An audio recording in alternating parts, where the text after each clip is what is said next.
विश्व हिंदू परिषद के अंतर्राष्ट्रीय अध्यक्ष आलोक कुमार जी प्रयागराज के कुंभ मेले में मौजूद हैं और हमारे साथ हैं। उनसे हम बात करेंगे और समझेंगे कि आखिर जो कुंभ मेला है उसको लेकर के वो क्या सोचते हैं और किस तरह से ये पूरे कुंभ मेले को देख रहे हैं। सर, इस आयोजन को लेकर बहुत सारी बातें की जा रही हैं, आपकी नज़र में किस तरह से है? योगी जी कहते हैं एकता का महाकुंभ है। वास्तव में है। गंगा में नहाने जाएं तो गंगा जाति नहीं पूछती। किसी भी शिविर में भोजन करने जाएं तो उससे जाति नहीं पूछी जाती, उससे उसका पैन कार्ड नहीं मांगा जाता, बैंक का स्टेटमेंट नहीं मांगा जाता। हिंदू के नाते आए हो, गंगा माने अपनी माँ के पास आए हो, संगम में आए हो, आओ स्नान करो। वह जल सबको एक सा ही स्नान देता है और एक सी ही धार्मिक आध्यात्मिक शांति देता है। इसलिए जहाँ 40 करोड़ लोग केवल एक आध्यात्मिक आस्था, ईश्वर है, हम उसके हैं। अलग अलग पंथ, अलग अलग पद्धतियाँ, अलग अलग इष्ट देव, सब मिल करके एकाकार हो जाता है उस विराट हिंदुत्व में जो सबको अपने में समेटने की शक्ति रखता है, जो डाइवर्सिटी में हार्मोनी इसकी स्थापना करता है, जो इस अनेकत्व का स्वागत करता है और उसके पीछे के एकत्व को भी ढूंढता है। इसलिए यह सही है कि यह न केवल राष्ट्रीय एकता, यह मानव जाति की मूलभूत एकता को पुष्ट करने वाला उत्सव है। मानव जाति की आपने बात की है, लेकिन शुरू में एक विवाद खड़ा हुआ था। कुछ लोगों ने कहा कि जो दूसरे धर्म के लोग हैं, मुस्लिम्स हैं, उनको नहीं आना चाहिए इस कुंभ में। मैंने भी कहा, और ये बाकी सब लोग भी मानने करते हैं ना।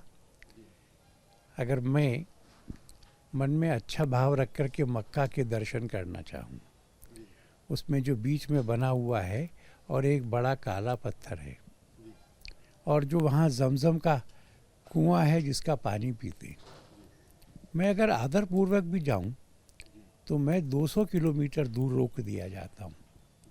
क्यों? क्योंकि वह टूरिस्ट प्लेस नहीं है, वह अपनी श्रद्धा का अर्पण है।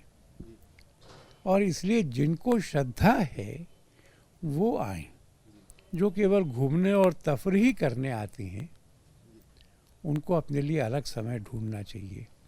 इसलिए उसके पीछे किसी का विरोध नहीं है। पीछे भावना यही है कि इस स्थान की धार्मिक आध्यात्मिक गहराई ये बनी रहनी चाहिए। सर, हर बार के जो कुंभ मेले होते हैं उससे कोई एक बड़ा संदेश निकलता है। अगर राम मंदिर आंदोलन की बात करें, वो भी यहीं से शुरू हुआ था और तमाम बड़े आंदोलन इसी कुंभ मेले से, संतों के शिविरों से शुरू हुए, धर्म संसद से शुरू हुए। तो इस बार भी तमाम तरह की धर्म संसद होने जा रही हैं, तमाम शिविरों में होंगी। तो क्या लगता है कोई नया रास्ता ये कुंभ मेला दिखाएगा हिंदू समाज को?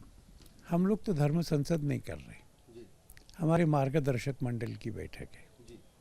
मार्गदर्शक बैठक में संत हैं, वो निर्णय करते हैं, परिषद पालन करती है। बड़ी समस्याएं देश के सामने हैं। हमारे अपने परिवारों के सामने भी एक प्रश्न है, क्या हम अपने जीवन में हिंदुत्व जीते हैं? क्या हम अपने बच्चों में हिंदुत्व के संस्कार डाल पा रहे हैं? क्या एक बच्चा होना उस बच्चे के साथ दुश्मनी नहीं है? अकेला? क्या हर परिवार में 2 या 3 बच्चे हों? तो परिवार प्रबोधन का विषय जरूर हमारे सामने आएगा। बांग्लादेश का हिंदुओं, उनका साथ हमारी सरकार और समाज ने दिया है, विश्व समुदाय ने भी दिया है। पर वहाँ बार बार दंगे क्यों होते?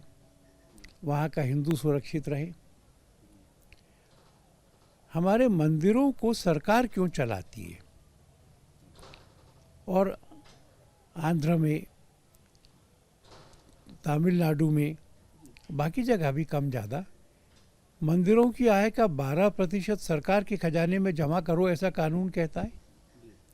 ऑडिट फीस अलग से दो, और अगर सरकार ने सीईओ बिठाया तो वो जो बाबू है वो उस मंदिर के प्रमुख अधिष्ठाता की भी नहीं सुनता, उसका भी खर्चा दो। तो क्या हमारी सरकार को, क्या सरकारों को हिंदू मंदिर हिंदुओं को वापस देना चाहिए? और निश्चित रूप से हिंदू समाज ने कमर कसी है कि हम अपने मंदिर वापस लेकर रहें। ऐसे अनेक विषयों पे जैसा संत चाहेंगे वैसी चर्चा होगी। संतों के बीच चर्चा होगी। इस कुंभ मेले में जो तमाम धर्माचार्य आए हैं, साधु संत आए, तो इस बार एक जो तमाम जो वायरल वीडियोस हैं, तमाम कभी किसी का हो जा रहा है, कभी कोई बाबा का हो जा रहा है, कभी किसी लड़की का हो जा रहा है, उसको लोग मोनालिसा बोल रहे हैं, तमाम चीज़ें। तो मुख्य जो मुद्दे हैं जो संत यहाँ पर विचार विमर्श करते हैं, जिससे देश और समाज को दिशा मिलती, वो कहीं ना कहीं गौड़ होते जा रहे हैं। तो ऐसे में तमाम संत लोग कह रहे हैं कि नहीं, जो विषय है उस पर हमको केंद्रित।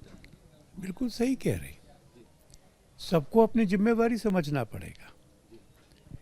कुछ लोग जो इसको पीआर का माध्यम बनाते हैं, पब्लिक रिलेशनिंग का, उन्हें भी अपने आप को संयमित करना चाहिए और मीडिया को भी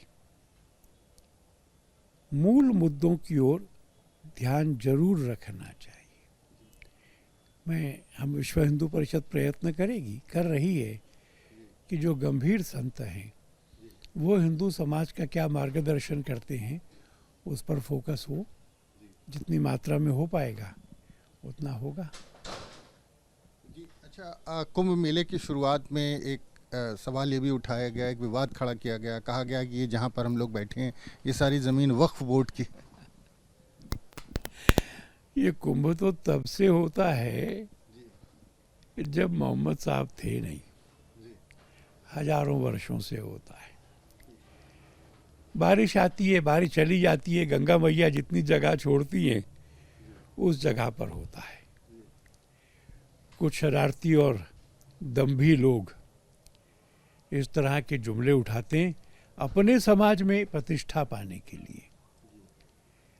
यह सारी की सारी भूमि गोपाल की है और कुंभ की भूमि क्या, यहाँ के रज का एक भी कण ये वक्फ का नहीं हो सकता। एक चर्चा और है इन दिनों की, बहुत वीआईपी कल्चर यहाँ पर हो रहा है। जो आम लोग हैं, जो आम श्रद्धालु आता था सर पर गठरी लेकर के, उनका मेला था ये, और इसको पूरी तरह से वीआईपी बना देना उचित है या नहीं? मैं नहीं जानता, पर मैं अपने लिए ये चुनता हूँ कि मैं एक साधारण तीर्थ यात्री की तरह यहाँ आऊँ। इसलिए आगे पीछे पुलिस रखना, बाकी सबका मार्ग और प्रवेश बंद कर देना, एक लंबे समय के लिए लोगों को असुविधा में डालना, इसके बारे में विचार करना चाहिए। तो हमारे साथ आलोक कुमार जी थे, जो बता रहे थे कि जिस तरह से ये पूरा मेला है, तो हिंदू एकता की जो बात कही थी, तो निश्चित तौर पर तमाम ऐसे विषय हैं हिंदुओं की एकता को लेकर, हिंदुओं की हिंदू धर्म, सनातन धर्म को लेकर, जिस पर विचार किया जाना चाहिए। तमाम ऐसे गंभीर धर्माचार्यों को आगे आने की ज़रूरत है और जो कुंभ से जुड़े विषय हैं, कुंभ से जुड़े जो गंभीर मुद्दे हैं, उन पर चर्चा करने की ज़रूरत है। वीडियो जर्नलिस्ट विजेंद्र कुमार के साथ Manvendra Pratap Singh, news nation, Prayagraj. News nation अब व्हाट्सएप पर खबरों के ताज़ा अपडेट के लिए न्यूज़ नेशन के इस क्यूआर कोड को स्कैन करें।